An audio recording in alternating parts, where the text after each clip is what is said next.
अऊज़ु बिल्लाहि मिनश्शैतानिर्रजीम बिस्मिल्लाहिर्रहमानिर्रहीम अल्हम्दुलिल्लाहि रब्बिल आलमीन वस्सलातु वस्सलामु अला सय्यिदिल अंबिया'i वल मुरसलीन व अला आलिहि व सहबिहि अजमाइन। आज हमारा ये चौथा सेशन है, फोर्थ सेशन है। इससे पहले 3 सेशंस हो चुके हैं अल्हम्दुलिल्लाह। हमारे 3 सेशंस में हमने सबसे पहले हकीकत को जाना था कि रियलिटी क्या होती है। उसके बाद फिर हमने जो है इल्म के माखज़ पे गुफ्तगू की थी कि हम इल्म हासिल कैसे करते हैं। उसके बाद आखिरी जो सेशन था हमारा वो एथीज़म के मुतालिक था कि एथीज़म क्या है, उसमें चीज़ें किस तरीके से देखी जाती हैं, उसके क्या क्या प्रोसेस हैं, वो आते कैसे हैं हम तक। तो मैं उम्मीद करता हूँ कि आप लोगों ने जो भी भेजा गया था मटेरियल वो भी अल्हम्दुलिल्लाह पढ़ा होगा और उसको समझा होगा।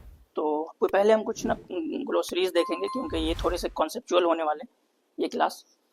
तो पहले हम कुछ ग्लोसरीज देखेंगे, उसके बाद इंशाल्लाह हम मेन टॉपिक्स पाएंगे। तो हमारा जो टॉपिक है आज उसमें ये 5-6 वर्ड्स बहुत इस्तेमाल होंगे, या ये समझिए कि कॉन्सेप्ट होगा। एक है पॉसिबल एग्जिस्टेंस का, जिसको हम अरबी में हादिस कहते हैं। हादिस का मतलब, ये टर्म सुना है कभी आप लोगों ने? हादिस का टर्म नहीं सुना। पॉसिबल एग्जिस्टेंस का टर्म, एग्जिस्टेंस का टर्म सुना है? क्या होता है एग्जिस्टेंस? मौजूद होना, ठीक है। होना, एग्जिस्टेंस का मतलब है होना। तो एग्जिस्टेंस का जो है वो एंटोनिम क्या होता है, उसकी जिद क्या होती है होने की? नॉन एग्जिस्टेंस, नहीं होना। अरबिक में उसको कहते हैं वजूद होने को, और नहीं होने को कहते हैं आदम, है ना। उसको क्या कहते हैं? आदम। तो हादिस कहते हैं कि जो पहले अदम में था और फिर वजूद में आया, यानी कि पहले वो नॉन एग्जिस्टेंट था फिर वो एग्जिस्टेंट हुआ, तो उसको कहते हैं हादिस। पहले नहीं था फिर वो हुआ, उसी को पॉसिबल एग्जिस्टेंस कहते हैं। हालांकि इसका एग्जैक्ट तर्जमा पॉसिबल एग्जिस्टेंस का अलग है। पॉसिबल एग्जिस्टेंस तो मुमकिन को कहते हैं, मुमकिनुल वजूद को। जी जी जी हाँ, एक टर्म आदम महज का है ना, कि आदम महज का मतलब एब्सोल्यूट नथिंगनेस। आदम महज का मतलब एब्सोल्यूट नथिंगनेस, कुछ भी नहीं, बिल्कुल भी नहीं।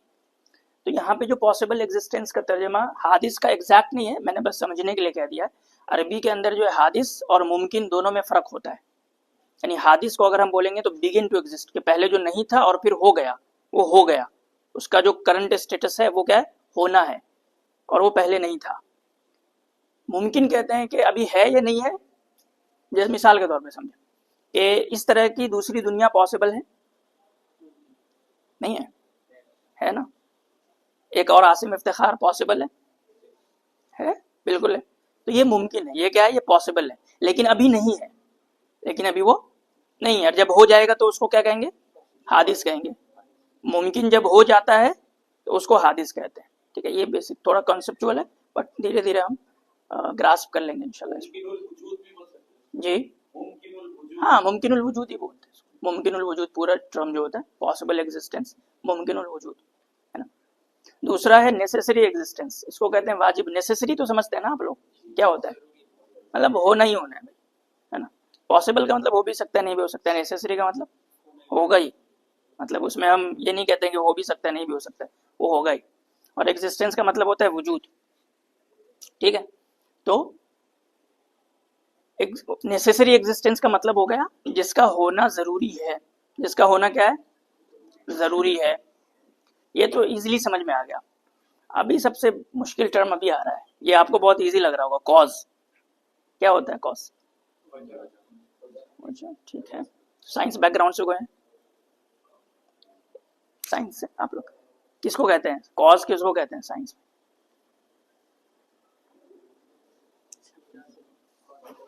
कहते हैं ना कॉज एंड इफेक्ट, तो बहुत आम है ना। साइंस में कहते हैं कॉज था, ये उसका इफेक्ट था, है ना। तो इसी से एक टर्म निकला है, लॉ ऑफ कॉजालिटी कहते हैं उसको। साइंस के अंदर ये आता है कि क्या कहा जाता है उसको? Law of causality. इसको समझना सबसे ज्यादा जरूरी है। इस्लामी साइंस, जो साइंस इस्लाम की बुनियाद पे खड़ी होगी ना, और जो मेटेरियलिस्टिक साइंस अभी की है, उसमें सबसे बुनियादी फर्क जो होगा वो लॉ ऑफ कॉजालिटी के कॉन्सेप्ट का होगा।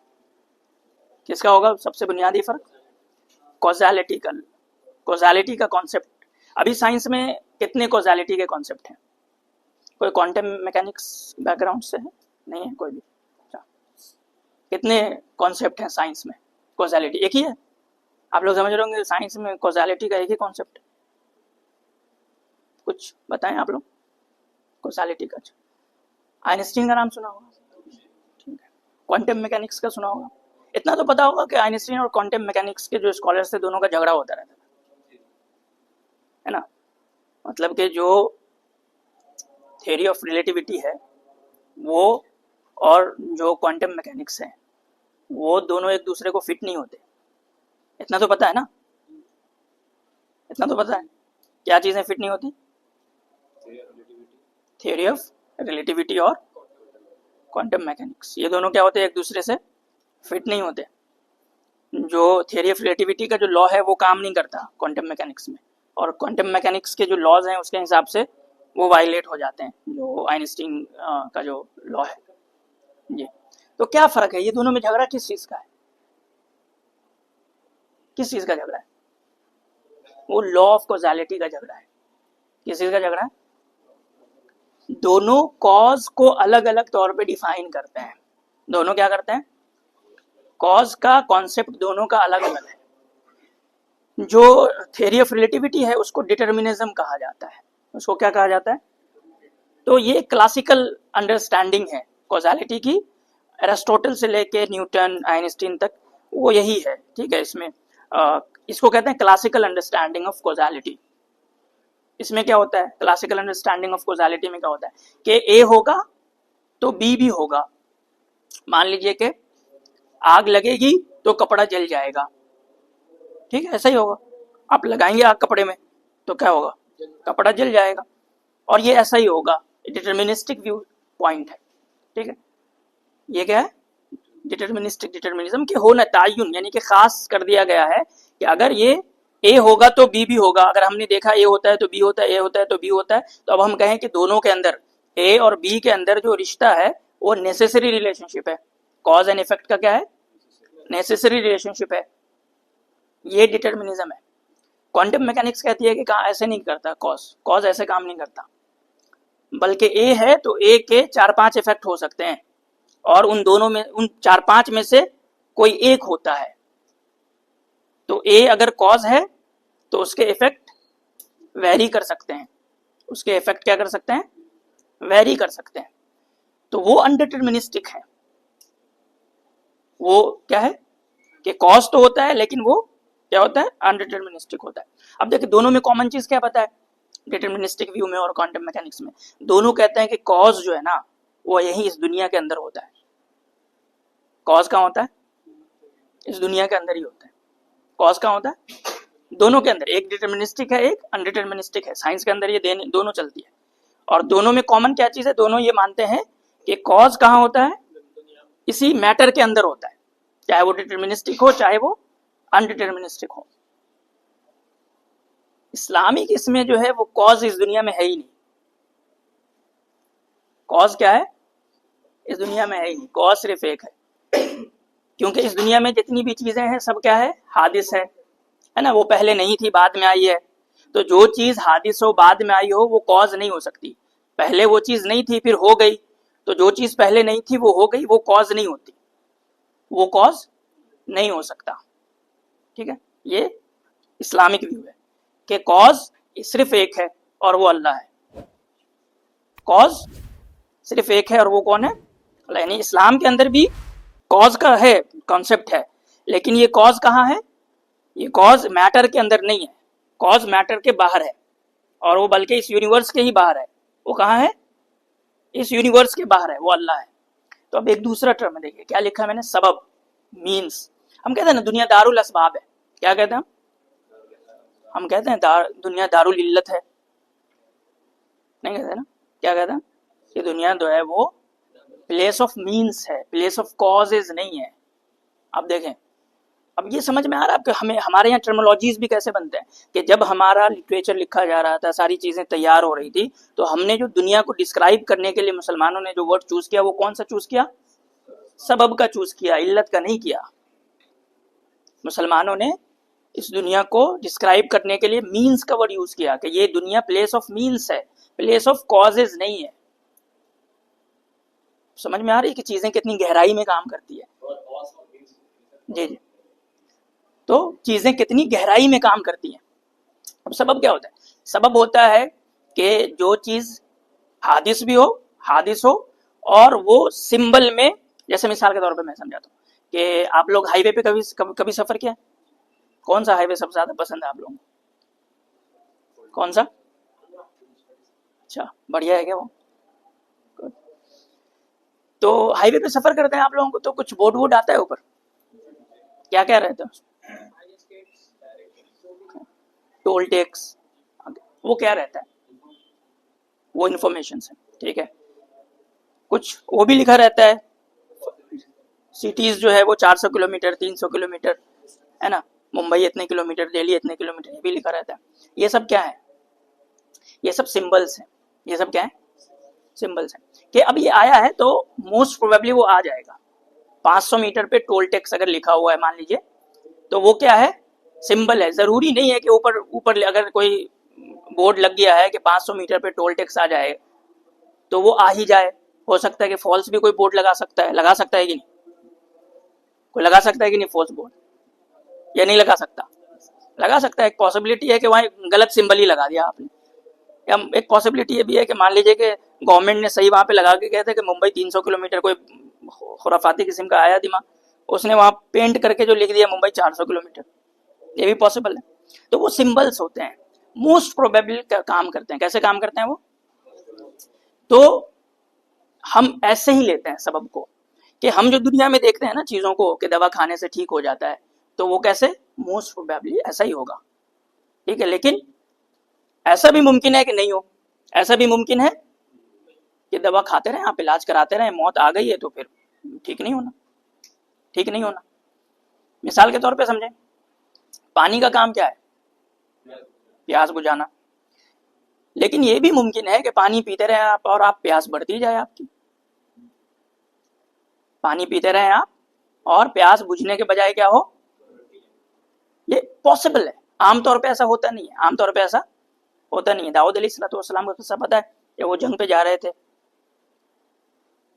जंग पे जा रहे थे, किसके साथ जा रहे थे जंग पे? जालूत के साथ। जालूत के साथ जंग होनी थी ना दाऊद अलैहिस्सलाम। तो क्या हुआ था रास्ते में? क्या हुआ था? क्या हुआ था? बताएं बताएं, क्या आजमाइश हुई थी?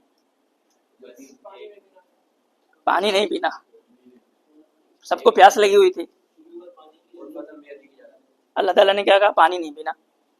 लोगों को प्यास लगी थी, क्या क्या उन्होंने? पानी पीते गए। क्या हुआ फिर? प्यास बुझ गई? नहीं बुझी, नहीं बुझी ना। पानी का तो आम काम क्या है कि प्यास बुझाना, लेकिन यहाँ पानी प्यास नहीं बुझा रही। आग का क्या काम है? जला देना। नमरूद का किस्सा याद है? क्या हुआ था? क्या हुआ था वहां? इब्राहिम अलैहिस्सलाम को आग में डाल दिया गया। क्या हुआ फिर? आग ने जलाया नहीं। हालांकि आम तौर पे आग क्या करती है? जलाने का काम करती है। तो इल्लत और सबब में ये फर्क है कि अगर इल्लत होगा तो फिर ऐसा पॉसिबल ही नहीं है कि इल्लत का मतलब यही होता है कि 100% होना ही होना है, 100% होना ही होना है। सबब का मतलब होता है कि आमतौर पे वैसा ही होता है, लेकिन ये पॉसिबल है कि वैसा नहीं भी हो, वैसा नहीं भी हो। उसी से फिर हमारा मौजज़े का, जब इंशाल्लाह हम बात करेंगे ना प्रॉफिटहुड पे, नबूवत पे बात करेंगे, तो वहां मौजज़े का कॉन्सेप्ट आएगा। उसमें ये चीज याद रख लीजिए बस, कॉज एंड मीन्स, इसको अच्छे से याद कर लीजिए। फिर इंशाल्लाह ये आपको पूरा का पूरा जो इस्लामी पैराडाइम है ना, और इस्लामी जो आर्ग्यूमेंट है, और जो आप लोगों के जहन में एक डायलेमा रहता है ना लोगों के जहन में साइंस का और इस्लाम का, वो इंशाल्लाह सॉल्व हो जाएगा। लॉ ऑफ कॉजालिटी को समझते ही जो साइंस और इस्लाम का जो डायलेमा है, जो कॉन्फ्लिक्ट नजर आता है जाहिरन, वो चीज क्या हो जाएगी? खत्म हो जाएगी ना। बहुत सारे लोग परेशान रहते हैं मौजज़े को लेके, इनकार कर देते हैं साइंस पढ़ते पढ़ते पता चल, क्योंकि वो उसी लॉ ऑफ कॉजालिटी को मान लेते हैं जो कि ये बताता है कि इसी दुनिया के अंदर कॉज है। तो जब आप मानेंगे इस दुनिया के अंदर कॉज है, तो फिर उसके खिलाफ जाने को जहन कबूल नहीं करेगा। कोई भी वाकया अगर उस चीज के खिलाफ जा रहा है तो जहन उसको कबूल नहीं करेगा, कॉन्फ्लिक्ट पैदा हो जाएगा। आप या तो खामखा की उसकी मोड़ तोड़ के कुछ भी तावील करेंगे मौजज़े की, या कुछ भी करने शुरू करेंगे। तो हमारे यहाँ इल्लत है, हमारे यहाँ इल्लत का कॉन्सेप्ट है, लेकिन इल्लत कहाँ है? Out of the universe. वो कौन है? इस यूनिवर्स में क्या है? सबब है। ठीक है, इसी तरह एक वर्ड आएगा फाइन ट्यूनिंग। ठीक है, फाइन ट्यूनिंग समझ रहे हैं? तो फाइन ट्यून्ड क्या होता है? फाइन क्या होता है? ट्यून्ड क्या होता है? मतलब बहुत अच्छे तरीके से किसी चीज को सिस्टमेटिकली, मिसाल के तौर पे समझिए, ये क्या है कि ये बहुत फाइन ट्यून्ड है ना, इसको बहुत प्रॉपर वे में बनाया गया है, प्रॉपर चीजें इसमें लगा दी गई हैं, एकदम फंक्शन कर रहा है जिस फंक्शन के लिए इसको बनाया गया। तो इसको क्या कहते हैं? ट्यून्ड कहते हैं। और वो बहुत अच्छे एक्सलेंसी के साथ बनाया जाए तो वो फाइन ट्यून्ड होता है। ठीक है, तो ये टर्म का एग्जैक्ट वर्ड तो अरबी में मतलब ये नया है, फाइन ट्यूनिंग का जो वर्ड है ना, इस पूरे डिस्कशन में नया है, लेकिन इसके लिए हमारे यहाँ जो वर्ड यूज होता रहा है तदबीर, हिकमत, गायत, ये सारे अल्फाज इस्तेमाल होते रहे। अब इंशाल्लाह ये ग्लोसरी वाजे हो गया, तो अब आगे की जो डिस्कशन है वो बहुत ईजिली समझ में आ जाएगी।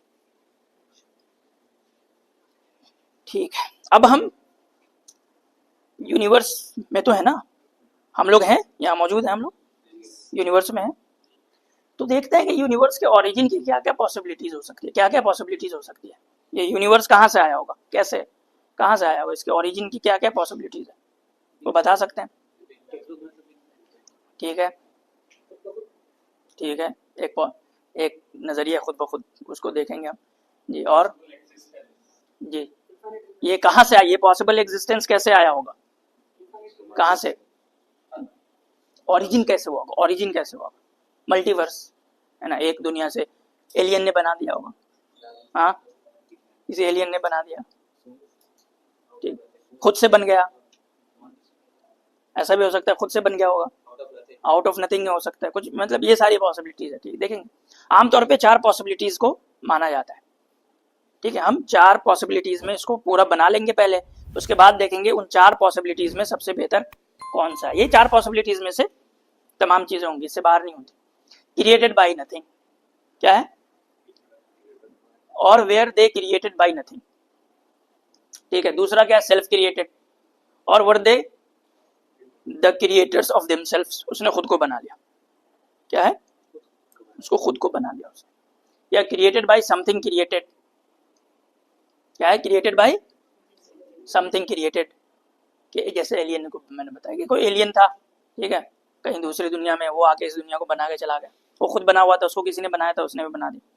क्रिएटेड बाय समथिंग क्रिएटेड, कि जो खुद बनी हुई है उसने ही इस दुनिया को बनाया है। 3 हो गए। क्रिएटेड बाय नथिंग यानी कि इसका कोई बनाने वाला नहीं है। दूसरा ये कि इसने खुद अपने आप को बनाया है। तीसरा ये कि इसको किसी क्रिएटेड ने ही क्रिएट किया है, जो खुद भी क्रिएटेड है।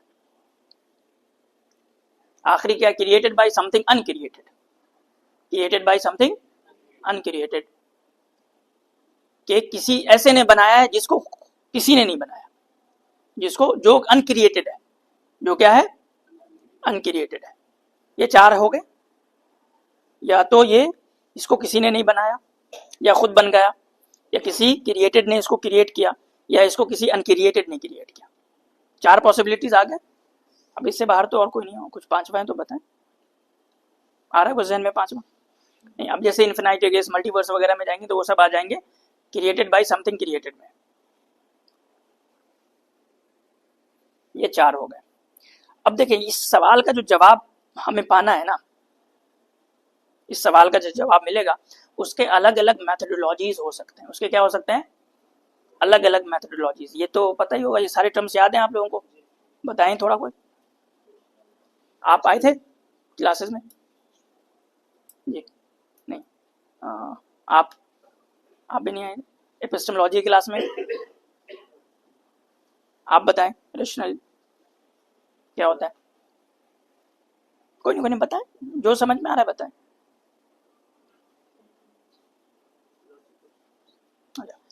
रेशनल होता है जो अकल से हो, जो प्योरली अकल पे बेस्ड हो, वो उसको क्या कहते हैं, रेशनल कहते हैं। इंट्यूशन जो हमारे अपने अंदर से पैदा हो, जो हमारे अपने अंदर से पैदा हो, विदाउट एनी एक्सपीरियंस, कोई एक्सटर्नल एक्सपीरियंस के बगैर हमारे अंदर से पैदा हो, ठीक है, वो क्या है जो, और वो अकल अकल उसका अकल नहीं हो, ठीक है, वो मतलब कहीं और इमोशंस वगैरह से आपका है।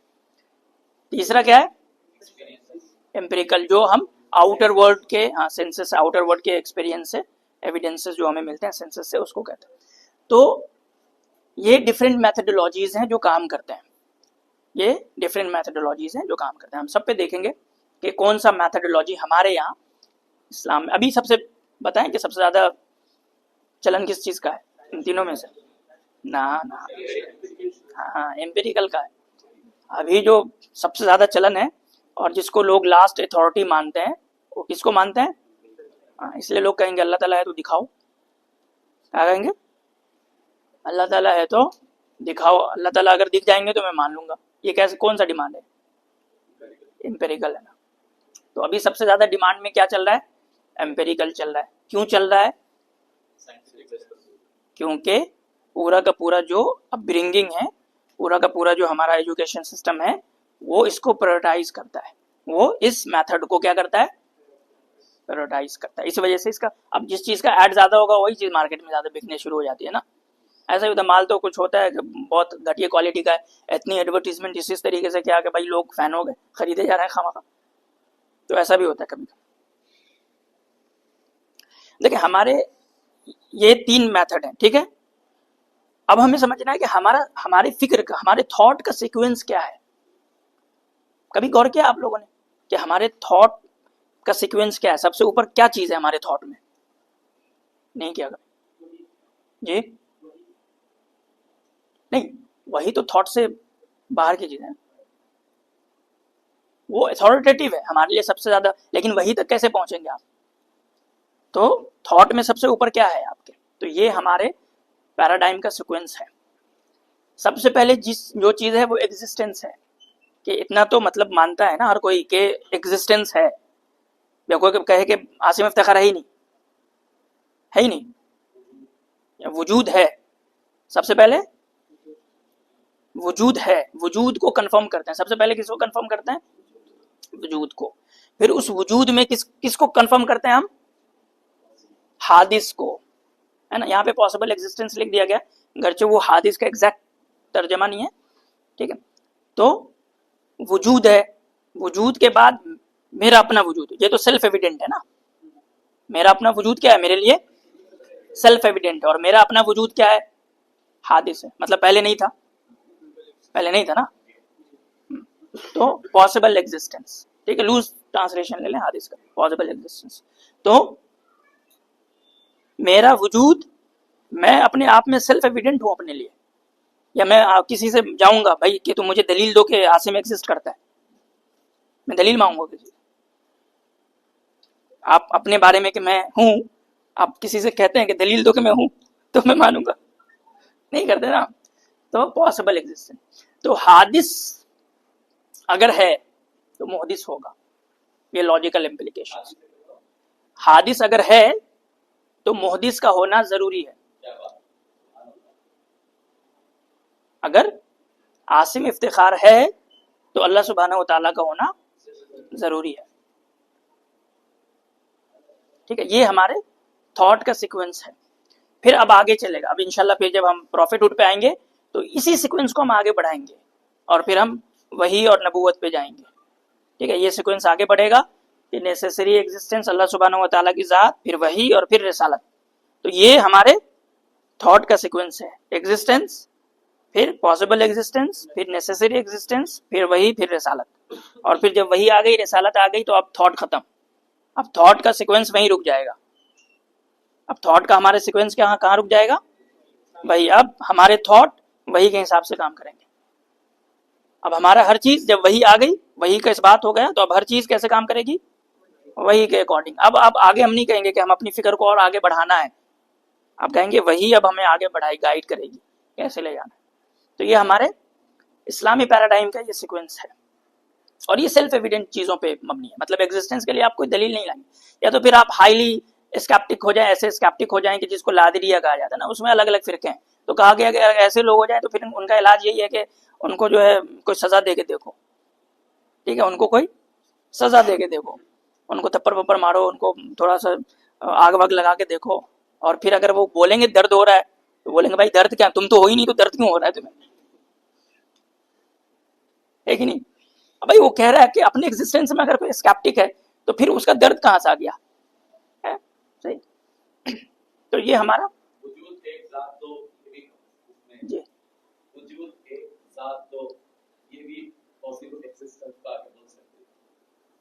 मैं समझा नहीं जी जी, थोड़ा और एलोबरेट करें।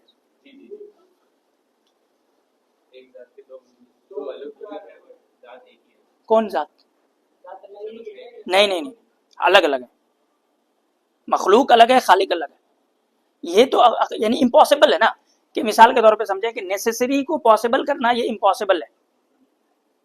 जो चीज नेसेसरी है अगर उसके बारे में दावा किया जाए कि वो पॉसिबल भी है, ये इम्पॉसिबल है। ये ऐसा ही है जैसा कि कोई कहे कि ऑड इवन भी होता है, ये क्या है, ये लॉजिकल इम्पॉसिबल है। कि आप कहें कि दो एक है, ये कौन सी बात है, दो दो होता है, एक नहीं होता है।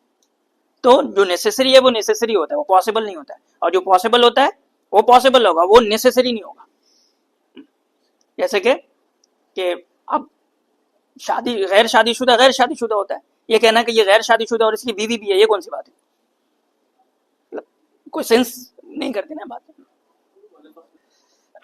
तो हमारा मेथड क्या है, हमने जान लिया कि तीन थे ना, रेशनल थे और इंट्यूशनल और एम्पिरिकल थे। हमारा अपना मेथड क्या है, हमारा अपना मेथड क्या है, हमारा मेथड जो है ना रेशनल और एम्पिरिकल के साथ चलता है। मतलब अभी हम जिस इसमें बात कर रहे हैं, हमारा जो रेशनलाइजेशन है, हमारा जो रेशनलाइजेशन है जिसको कह लें कि इल्म कलाम है ना हमारा, उसमें रेशनलिटी और एम्पिरिकल जो यानी कि जो एविडेंसेस है बाहर के, उसके साथ चलते हैं, हम साथ चलते हैं। अब देखें ना कि हमारा जो सीक्वेंस था थॉट का, वो तो ये जो पॉसिबल एग्जिस्टेंस है ये तो एविडेंस पे बेस्ड है ना, ये तो सेल्फ एविडेंट मतलब मैं अपने आप पे बेस्ड हूँ, है कि नहीं, मैं अपने आप। तो ये क्या, ये एम्पिरिकल है, ये क्या है, मैंने अपने वजूद का कंफर्मेशन किया, ये सेल्फ एविडेंट है, ठीक है। और ये क्या है, एम्पिरिकल है, ये रेशनल नहीं है, ठीक है। मुझे अपने वजूद का इदराक है, इसको कहते हैं इल्म ज़रूर, इल्म बदी, इसके लिए मुझे कोई दलील नहीं चाहिए, ठीक है। तो हम क्या करते हैं कि दोनों को साथ लेके चलते हैं, रेशनलिटी को प्लस, जैसा कि हमने कहा कि हादिस है तो मुहदिस होगा, हादिस का इल्म कैसे हुआ मुझे, हादिस का इल्म कैसे हुआ मुझे, आपका इल्म कैसे हुआ मुझे, अकल से नहीं, देख के हुआ मुझे, सुन के हुआ, देख के हुआ, छू के हुआ, ऐसे हुआ ना। आपका अकल से मुझे कैसे पता चलेगा कि आप, या तो मैं देखूंगा आपको, या तो मैं छूंगा आपको, नहीं मैं, आप बोलेंगे तो मैं सुनूंगा आपको, है ना। तो अगर मुझे पता चल गया कि एक हादिस एग्जिस्ट करता है, तो अब अकल मुझे लीड करेगी कहाँ, मोहदिस एग्जिस्ट करता है। जैसे ऐसे समझे, रोटी खाते हैं आप लोग, खाते हैं रोटी, रोटी बनी हुई होती है, बनी हुई होती है रोटी, बिना बनी हुई आ जाती है आपके पास जी। हाँ, तो मतलब बनी बनी बनाई आती है ना आपके पास, बनी खुद बनाते हैं क्या, अच्छा नहीं हो सकता खुद भी बनाते हो बहुत सारे लोग यहाँ। तो बनी बनाई मतलब कच्चे तो नहीं खाते ना, आटा बस खा लिया हमने गोल ऐसे कर, बल्कि पका के खाते हैं, पकी होती। आपने होटल्स में खाते होंगे तो आपने उस रोटी को जो बनाया है उसको देखा है, आपने देखा है, लेकिन क्या आपको ये कही, अगर ये बात अगर कोई कहे कि इसको कोई बनाया नहीं है, खुद से तुम्हारे पास आ गया, मान लेंगे आप, लेकिन आपने उस बनाने वाले को देखा है, जो बिरयानी खाते हैं आप लोग रोज बाहर में, उस बिरयानी को किसने बनाया देखा है आपने, नहीं बनाया। लेकिन अगर कोई कहे कि इसको बनाने वाला कोई नहीं है, मानेंगे आप, क्यों नहीं मानेंगे, अकल कहती है भाई ये बनी हुई चीज है तो ये नेसेसरी है, जरूरी है कि इसको बनाने वाला कोई होगा, इसको कोई बनाने वाला होगा। बिस्किट पैकेट में आते हैं, है ना, पानी का डब्बा बॉटल में आता है पैक हो, आप हमें से तो किसी ने नहीं देखा ना वो कैसे मैन्युफैक्चर होता है, कौन करता है, क्या करता है, नहीं करता, लेकिन हम ये मानते हैं कि नहीं भाई इसको कोई पैक करने वाला होगा तभी हम तक आया ये, या बस ऐसे ही आ गया पैक करने वाला हो। तो जो पहला पॉसिबिलिटी थी कि ये यूनिवर्स क्रिएटेड बाय नथिंग होगा, ये तो नहीं हो सकता, ये हमारी अकल इसको अलाउ नहीं करती, हमारी अकल इसको अलाउ नहीं करती। जब वो इसको अलाउ नहीं करती कि एक बॉटल खुद से जो है वो हम तक आ जाए, तो ये पूरी यूनिवर्स के बारे में कैसे अलाउ करेगी, है ना। ये इरेशनल बात है, ये दावा करना कि यूनिवर्स जो है क्रिएटेड बाय नथिंग, ये इरेशनल क्लेम है। ये क्या है? इरेशनल क्लेम है। ठीक है, तो हमारा जो मेथड है वो rational but integrates aspects of empirical evidence as well. ठीक है, तो जैसा कि हमने बताया कि हादिस का जो हम पता लगाते हैं वो हम एम्पिरिकली लगाते हैं। वो कैसे लगाते हैं? एम्पिरिकली लगाते हैं। अब इसमें अलग अलग आर्गुमेंट है हमारे पास। हमारे पास क्या है? बहुत सारे आर्गुमेंट्स हैं। तीन प्राइमरी बताया था मैंने, मेथडोलॉजी तीन थे ना, रेशनल, इंट्यूशन, एम्पिरिकल। तीनों फील्ड से हमारे पास क्या है? दलाइल है। तीनों फील्ड से दलाइल है। हम शुरू करते हैं इंट्यूशन से, शुरू करते हैं, वो ज्यादा आसान है। इसको अभी छोड़ दीजिए, इंट्यूशन पे आते हैं। इंट्यूशन के इसमें कोई दलील मैंने नहीं दी, जितने वो ज्यादातर एम्पिरिकल या रेशनल है, लेकिन हम सबसे पहले इंट्यूशन को डिस्कस करें। इंट्यूशन का जो इल्म होता है ना, जो नॉलेज होता है ना इंट्यूशन से, उसको कहते हैं एविडेंट नॉलेज। वो क्या होता है? Evident knowledge. बच्चों को देखा कभी आपने? 2 साल 1.5 साल के बच्चों को देखा है, जो पैर पे ऐसे चलते हैं, घुटनों के बल चलते हैं, देखा? उन बच्चों को कभी देखा है कि वो दीवार में घुस गए हों, कि दरवाजा छोड़ के उनको इस रूम से दूसरे रूम में जाना है, दरवाजा है बीच में, वो दरवाजा छोड़ के वो दीवार में सर मार रहा हो कि मुझे उस पार जाना है? क्यों? वो तो 1.5 साल का बच्चा है, उसको क्या मालूम दीवार क्या होती है, दरवाजा क्या होता है? क्या? नहीं, लेकिन डिफरेंशिएट देख तो रहा है, लेकिन डिफरेंशिएट कैसे करेगा? जब तक अकल डेवलप नहीं होगी वो कैसे डिफरेंशिएट करेगा कि दरवाजा क्या होता है और दीवार क्या होता है? तो ये इंट्यूशन से आते हैं। ये कहाँ से आते हैं बच्चों को? इंट्यूशन से आते हैं। ये बच्चों को इंट्यूशन से आते हैं। तो बहुत सारे फिजिकल लॉज भी क्या होते हैं? वो इंट्यूटिव होते हैं। वो क्या होते हैं? इंट्यूटिव होते हैं। इसी तरीके से अल्लाह ताला का जो इल्म है वो इंट्यूटिव है, वो इनबिल्ट है। वो बंदे के अंदर क्या है? इनबिल्ट है। आप कोई एथिस्ट मिले, नास्तिक मिले, को खुदा को नहीं मानने वाला, उसे पूछना कि भाई तुम पहले मानते थे खुदा को? बोलेगा हाँ मैं पहले मानता था। मतलब कोई मुझे आज तक ऐसा आदमी नहीं मिला जो ये कहता हो कि मुझे याद ही नहीं है कभी कि मैंने खुदा को माना हो। कोई नहीं मिला। इवन जो एथिस्ट माँ बाप होते हैं ना, उनके घर में जो बच्चे पैदा होते हैं वो भी शुरू में क्या करते हैं? खुदा में यकीन रखते हैं। वो क्या करते हैं? खुदा में यकीन रखते हैं। तो आपका जो इंट्यूटिव नॉलेज होता है उसको करप्ट किया जा सकता है। उसको क्या किया जा सकता है? उसको मैनिपुलेट किया जा सकता है, उसको करप्ट किया जा सकता है। उसके कई एक्सपेरिमेंट हुए हैं, जैसे मैं आपको मोटे मोटे कुछ एक्सपेरिमेंट बता। एक एक्सपेरिमेंट होता है वो हैंड से रिलेटेड होता है। वो कैसे रिलेटेड होता है? हैंड से रिलेटेड होता है। उसमें क्या करते हैं कि आपके ऐसे हाथ को सामने रख के वो उस पर ना हल्के हल्के चाकू मारेंगे। हल्के हल्के क्या मारेंगे? चाकू मारेंगे। और उसके बिल्कुल बाजू में ना एक डुप्लीकेट हाथ रखते हैं। क्या करते हैं? आपके जो बिल्कुल हाथ के जैसा एक आपका हाथ नहीं होता, वो डुप्लीकेट हाथ होता है। धीरे धीरे धीरे धीरे धीरे धीरे इसको करके वो आपको क्या करते हैं? मैनिपुलेट करते हैं। और जो डुप्लीकेट हाथ होता है उसको आप अपना हाथ फील करने लगते हैं। ठीक है, और फिर क्या करता है वो इंसान चाकू उठाता है और जोर से उस डुप्लीकेट हाथ पे मारता है। आपको एग्जैक्टली वैसा दर्द फील होता है जैसा कि ओरिजिनल हाथ पे मारा, हालांकि वो आपके हाथ पे नहीं मारता। वो आपके हाथ पे नहीं मारता है। आप जाके सर्च करेंगे ना, वीडियोस मिल जाएंगे आपको, इस पे बहुत सारे वीडियोस मिल जाएंगे इस तरीके से मैनिपुलेट। तो आपके इंट्यूटिव नॉलेज को मैनिपुलेट किया जा सकता है। ठीक है, तो इसी तरीके से अल्लाह ताला का जो इल्म है वो क्या है? वो बदी इल्म है। वो इल्म जरूरी है, हर इंसान इस इल्म के साथ पैदा होता है, लेकिन उसको मैनिपुलेट कर दिया जाता है। अल्लाह के नबी सल्लल्लाहु अलैहि वसल्लम की एक हदीस है कि तमाम बच्चे किस पे पैदा होते हैं? फितरत पे पैदा होते हैं। फितरत का मतलब यही है, तौहीद। फितरत का मतलब कि अल्लाह ताला में यकीन के साथ हर कोई पैदा होता है, लेकिन उसके घर वाले उसको करप्ट कर देते हैं। उसके तो फितरत को क्या किया जा सकता है? करप्ट किया जा सकता है। फितरत को करप्ट किया जा सकता है। तो फितरत दो तरह के हो सकते हैं। एक तो वो होते हैं जो कॉन्सेप्चुअल बेस्ड चीजें होती हैं ज्यादातर, तो उसको ज्यादा इजीली करप्ट किया जा सकता है।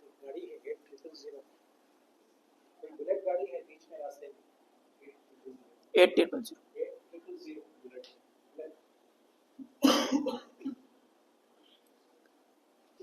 तो क्या किया जा सकता है, फितरत को करप्ट, जो कॉन्सेप्चुअल हो तो उसको इजीली किया जा सकता है। उसको जैसे मिसाल के तौर पे समझे कि मोरालिटी अच्छी चीज़ें बुरी चीज़ें जो होती है ना, अब बचपन से ऐसे अब ब्रिंगिंग होती है कि शराब पीना बुरी चीज़ है, लेकिन फिर वो कॉलेज में जाता है 18 साल में, 17 साल में, 16 साल में जाता है, शुरू में तो बोलता रहता है शराब पीना बुरी चीज़ है। 4-5 साल रहता है, उसके दोस्त लोग उसकी फितरत को करप्ट कर देते हैं। 4 साल के बाद बैठ के मज़े से जो है यूनिवर्सिटी ग्रेजुएट होते होते तक वो खुद बैठ के शराब पीने लगता है। कॉमन है, बहुत हो रहे हैं केसेस। हर किसी को पता है कि ड्रग्स बुरी चीज़ है, ऐसी अपब्रिंगिंग हुई, माँ बाप ने समझाया, सबने समझाया कि ड्रग्स बुरी चीज़ है, लेकिन कुछ फैक्टर्स ऐसे होते हैं जो क्या कर देते हैं, इसको करप्ट कर देते हैं आपको, और फिर बाद में आप क्या समझ लगता है, अरे बड़ा मजा आता है। जो लोग ड्रग्स लेते हैं तो आदी हो चुके हैं, उसके बगैर रह नहीं सकते। घर से उनके जहन में कभी ख्याल आता भी होगा कि ये गलत चीज़ है, उसके बावजूद मतलब ऐसे इस तरह से करप्ट कर दिया गया है कि आदमी मैनिपुलेट हो जाता है। तो फितरत को मैनिपुलेट किया जा सकता है। हमारे यहाँ इंट्यूटिव जो मेथड है ना, वो दो हलकों में सबसे ज़्यादा यूज होता है। हमारे यहाँ बहुत सारे स्कूल ऑफ थॉट हैं, जैसे हर नॉलेज में क्या होता है, अलग अलग स्कूल ऑफ थॉट होते हैं। हर नॉलेज में अलग अलग क्या होता है, स्कूल ऑफ थॉट होते हैं ना। जैसे अब साइंस का मैंने बताया अभी 2 इसमें क्वांटम मैकेनिक्स है और आइंस्टीन का है। इसी तरह आप जाएंगे ज्योग्राफी में जाएंगे तो वहाँ अलग मिलेगा, केमिस्ट्री तो साइंस में आ गया, हिस्ट्री में जाएंगे तो आपको वहाँ अलग मिलेगा, बहुत सारे अलग अलग मिलेंगे स्कूल ऑफ थॉट, ठीक है। इसी तरीके से हमारे यहाँ भी अल्लाह ताला को साबित करने के लिए या अल्लाह ताला पे बात करने के लिए क्या है, अलग अलग स्कूल ऑफ थॉट है।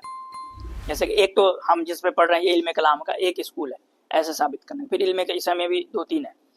एक दूसरा है वो सूफिया का मनहज है ना, सूफिया का मनहज है, सूफी लोग जो होते हैं, तो इंट्यूशन का काम उनके यहाँ बहुत ज्यादा होता है। सूफियों के यहाँ इंट्यूटिव आर्गुमेंट बहुत ज्यादा होता है।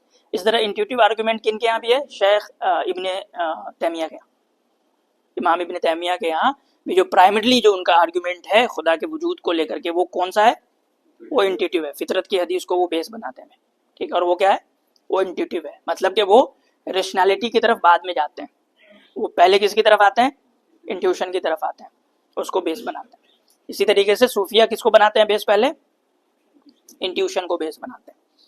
रेशनैलिटी और एम्पिरिकल जो एविडेंस वाला मेथड है वो किनका है, वो उनको मुतकल्लिमीन कहते हैं। उनको क्या कहते हैं, हाँ, ये एक अलग स्कूल ऑफ थॉट। हम इसी हिसाब से चल रहे हैं, क्योंकि थोड़ा इंट्यूशन को ना वो डिफाइन करना थोड़ा मुश्किल होता है, हर एक के लिए अलग अलग हो जाता है वो थोड़ा सा।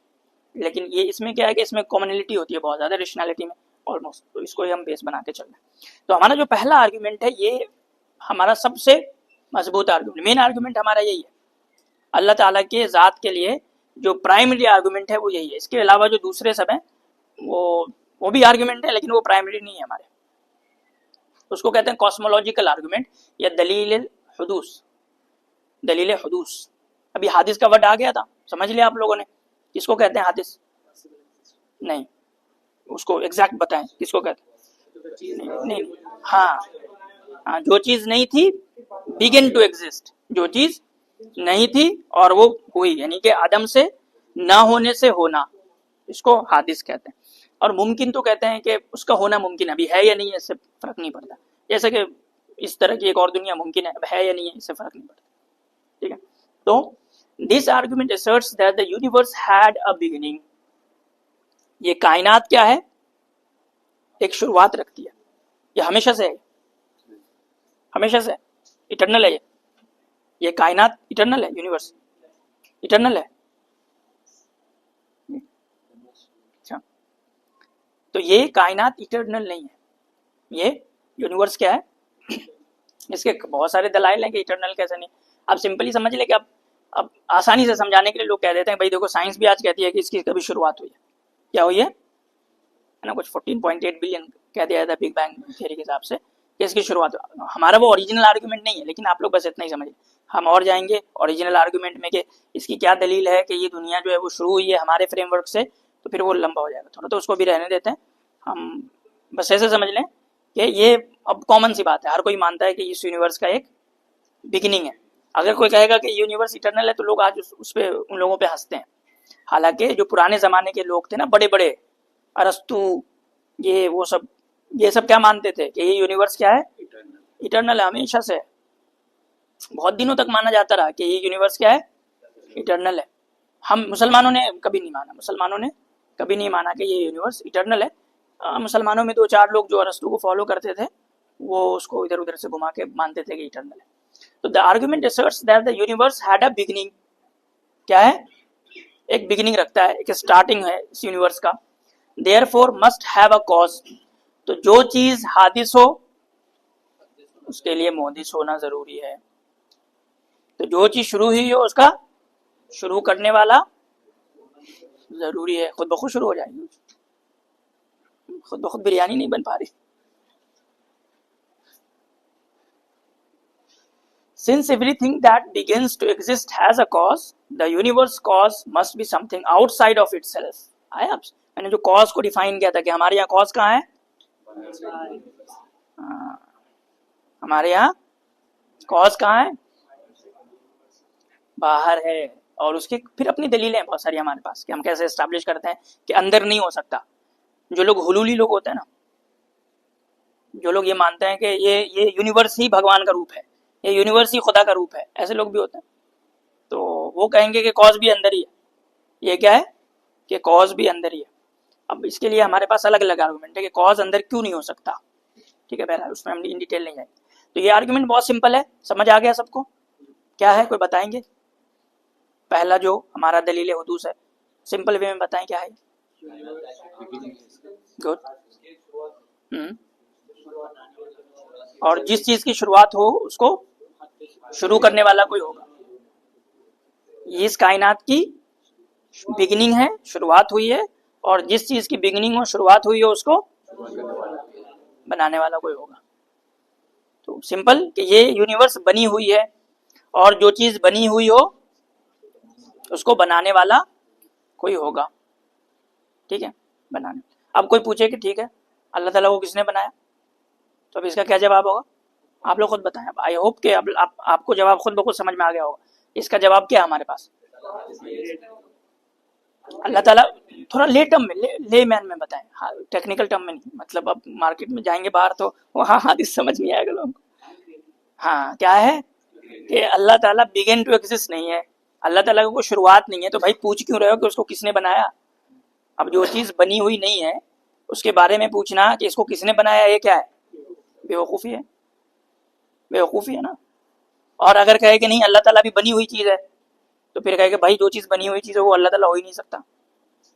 अगर कोई ये कहे कि नहीं मैं तो मानता हूँ कि अल्लाह ताला भी बनी हुई है, तो इसका जवाब क्या होगा कि भाई तुम किसी और चीज़ के फिर बारे में बात कर रहे हो, ठीक है। आम जो है वो आम का अपना एक डिफिनेशन है ना खास। अब कोई लड्डू को कहे कि मैं इसको आम मानूंगा तो क्या होगा, आम हो जाएगा वो लड्डू? नहीं होगा ना। तो भाई आप जो है क्या करो कि क्रिएटेड चीज को अल्लाह ताला कहते रहो, तो अल्लाह ताला थोड़े ना हो जाएंगे वो। तो अल्लाह ताला बाई डिफिनेशन क्या है, लम यलिद वलम यूलद। अगर कोई इस डिफिनेशन से बाहर जा रहा है, लम यलिद वलम यूलद की डिफिनेशन से बोलेगा नहीं मैं मानता हूँ कि अल्लाह ताला को किसने बनाया है, मैं मानूंगा कि अल्लाह ताला भी वही है जिसको बनाया है, भाई तू किसी और चीज को मान रहा है, अल्लाह ताला वो नहीं है। बाई डिफिनेशन अल्लाह ताला क्या है, लम यलिद वलम यूलद। तो आप डिफिनेशन चेंज कर देंगे तो वो चीज़ फिर वो चीज़ नहीं रह जाएगी, है ना, वो चीज़ वो कुछ और ही हो जाएगी। फिर अब मुर्गी को कोई बकरी समझने लगेगा तो मुर्गी नहीं रह जाएगी ना वो, ठीक है। तो बहुत सिंपल है, समझ आ गया सबको।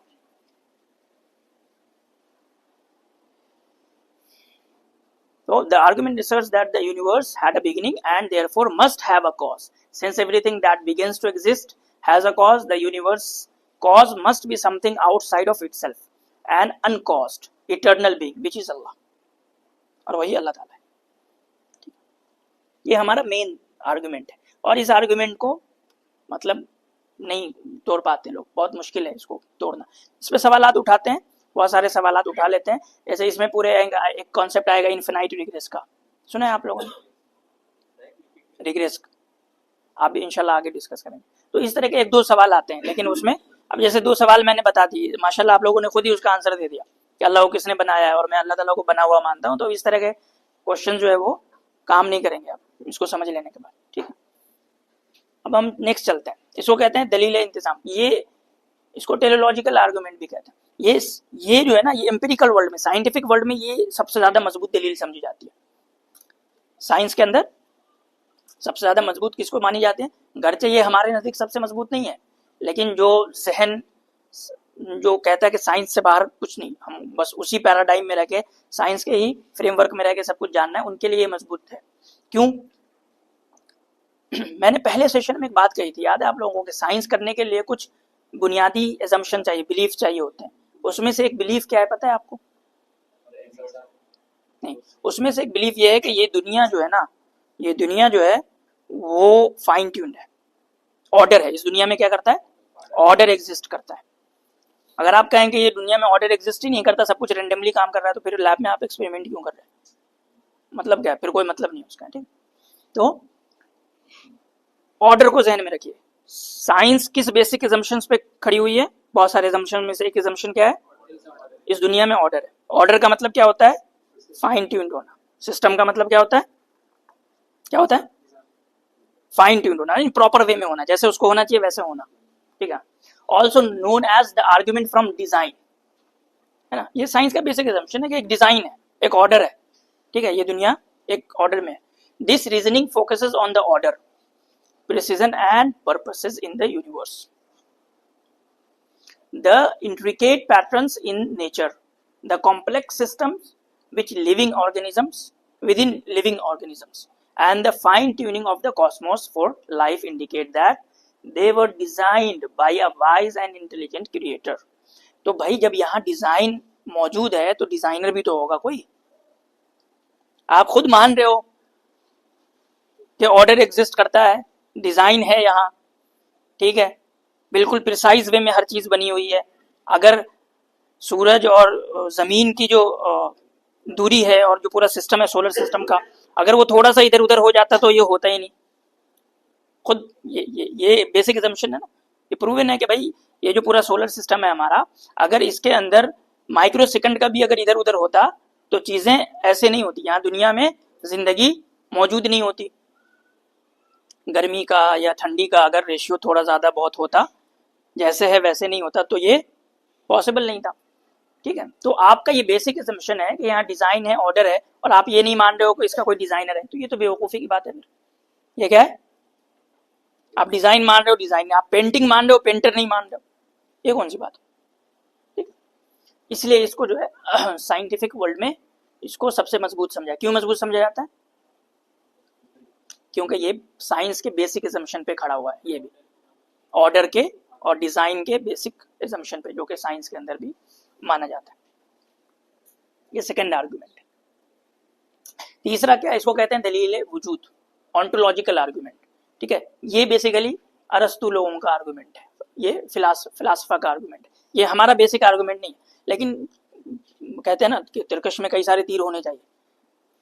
अब एक आदमी, हर तीर जो है, एक तीर जो है वो हर आदमी पे काम नहीं करता, हर एक को अलग अलग तरीके से समझ में आती है बात। तो अब कई सारे, कम से कम 3-4 तरकश में तीर होने ही चाहिए ना। तो दो less emphasize in Islamic thought, है ना। अब इसमें हमारे इसमें जो है इसको कम एम्फेसाइज किया गया, क्योंकि ये फिलासफा, ये यूनानी लोगों का आर्गुमेंट है बेसिक, अरस्तु का, फिर वहां से इब्न सीना वगैरह ने भी लिया इसको। Versions of the ontological argument can be found in the works of philosophers like Ibn Sina.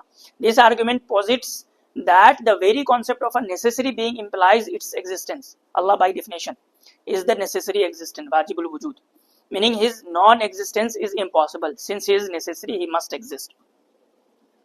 ठीक है, तो इसमें ये लोग ना एक तरतीब बनाते हैं। जो इसमें बेसिक जो assumptions है वो ये मानते हैं कि दुनिया में भी कॉज है, दुनिया में भी सेकेंडरी कॉजेज एग्जिस्ट करती हैं, और कॉज का एक सिलसिला है। कॉज का क्या है? एक चेन है। कॉज का क्या है? ये इजी समझ में आ जाता है। अब वो ऊपर वाली बात दलील है वो जो समझाने जाएंगे ना कि भाई इस दुनिया के बाहर कॉज है, इस दुनिया के अंदर कॉज नहीं है, वो तो आंख फाड़ के देखेगा आपको, क्योंकि अभी तक वो यही समझ रहा है कि यहाँ तो सब कुछ कॉज एंड इफेक्ट में काम चल रहा है। ठीक है, तो आप किसी को ये बताने जाएंगे कि भाई देखो कॉज इस दुनिया के अंदर नहीं, कॉज इस दुनिया से बाहर है, ठीक है, तो वो आंख फाड़ के देखेगा आपको, ये कौन सी बात कर रहे हो तुम। ठीक है, तो वो बात नहीं करनी, प्राइमरी लेवल पे वो बात नहीं करनी, प्राइमरी लेवल पे ये बात करनी। क्या उसको ये इजी समझ में आ जाता है कि चेन ऑफ कॉजेज है। क्या है?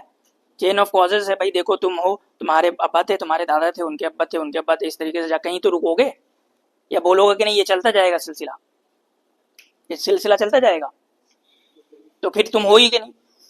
अगर ये सिलसिला इन्फिनाइट चलता जाएगा, इसी को कहते हैं इन्फिनाइट रिग्रेस। इसको क्या कहते हैं? इन्फिनाइट रिग्रेस के ये चलता जा रहा है, रुक ही नहीं रहा कहीं। अब ऐसे समझिए इसको कि एक आदमी है, उसको शादी करनी है, ठीक है, एक आदमी है, क्या करनी है उसको? शादी करनी है, लेकिन उसकी शादी जो है वो किस पे डिपेंड करती है? उसके अब्बा की इजाज़त पे डिपेंड करता है। उसके अब्बा इजाज़त देंगे तो वो शादी करेगा, वरना उसकी शादी नहीं होगी। और उसके जो अब्बा हैं, उसकी वो किससे इजाज़त देंगे? अपने अब्बा से देंगे। वो किससे लेके देंगे? अब वो फिर अपने अब्बा से देंगे, वो फिर अपने अब्बा से देंगे, वो फिर अपने अब्बा से देंगे। उस बच्चे की शादी हो पाएगी कभी? हो पाएगी? नहीं हो पाएगी, ठीक है। तो इन्फिनाइट रिग्रेस क्या? बस एक कॉन्सेप्ट है, कॉन्सेप्चुअली एग्जिस्ट करता है। लेकिन अगर कोई कहे कि मैं यहाँ पे हूँ और कहे कि मैं एक ऐसे चेन से लगा हुआ हूँ जिसका कोई इंडी नहीं है, तो फिर मैं यहाँ पे कैसे हूँ भाई? फिर मैं यहाँ पे कैसे हूँ? नहीं हो सकता। जैसे उस बच्चे की शादी नहीं हो सकती, अब वो तो सिलसिला चलता जाएगा, हर अब्बे से पूछते जा रहे लोग, ठीक है। तो इसको कहते हैं इन्फिनाइट रिग्रेस। और इन्फिनाइट रिग्रेस एक्चुअली में इम्पॉसिबल है, कॉन्सेप्चुअली पॉसिबल है। क्या इन्फिनाइट रिग्रेस क्या है? इन्फिनिटी क्या है? वो कॉन्सेप्चुअली पॉसिबल है, मैथ का कॉन्सेप्ट है, वो कॉन्सेप्ट में एग्जिस्ट करता है, लेकिन वो एक्चुअल में बाहर एग्जिस्ट नहीं करता एक्चुअल वर्ल्ड में, ठीक है। तो आप क्या कर रहे हैं? कॉन्सेप्ट की चीज को आप एक्चुअल पे अप्लाई कर रहे हैं, तो ये गलत बात है, ये नहीं कर सकते।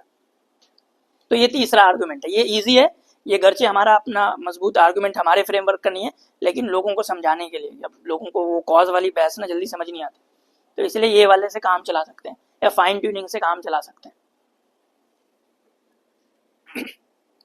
ये चौथा आर्गुमेंट है, इसको कहते हैं मोरल आर्गुमेंट के दलील अल खैर व शर।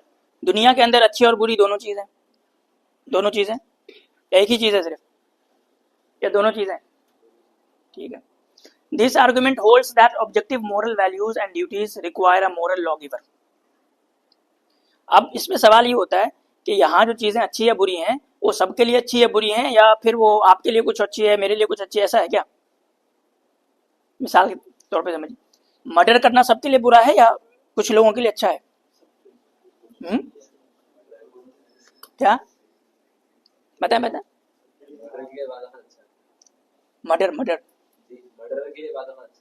अच्छा, अगर कह देंगे मर्डर करना उसके लिए अच्छा है, तो फिर सजा क्यों दे रहे हैं भाई उसको?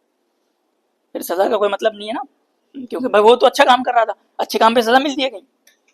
अच्छे काम पे कोई सजा मिलती है? नहीं मिलती, फिर सजा क्यों दे रहे हैं?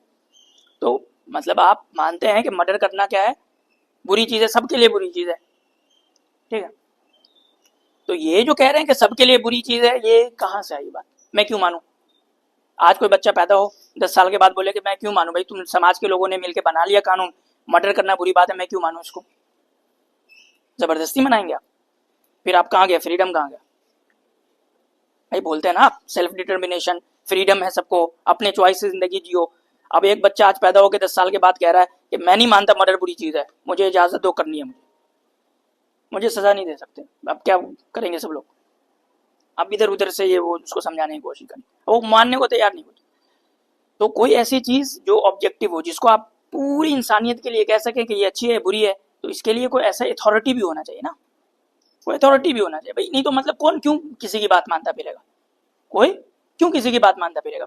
मिसाल के तौर पे समझे, 5 भाई है, 5 भाई है, क्या भाई आपस में एक दूसरे की बात नहीं मानते? मानते हैं? नहीं मानते, लेकिन अब्बा हुजूर कोई ऑर्डर करें तो सब मानते हैं। क्यों मानते हैं? क्योंकि उन 5 के ऊपर अब्बा हुजूर की अथॉरिटी है ना। तो कोई एक अथॉरिटी चाहिए होता है जो तमाम के ऊपर हो, जो तमाम के ऊपर हो, ठीक है। तो वो अल्लाह के अलावा और कोई नहीं हो सकता, वो अल्लाह के अलावा कोई नहीं हो सकता। इंसान कैसे, एक इंसान दूसरे इंसान पे कैसे अथॉरिटी हो सकता? नहीं हो सकता ना। इंसान होने में सब बराबर है, तो जब इंसान होने में सब बराबर है, तो मैं कौन होता हूँ कि आपके लिए डिसाइड करने वाला कि ये अच्छी चीज है तुम्हारे लिए भी, जबकि मैं भी इंसान हूँ, आप भी इंसान। तो एक मोरल लॉ गिवर चाहिए।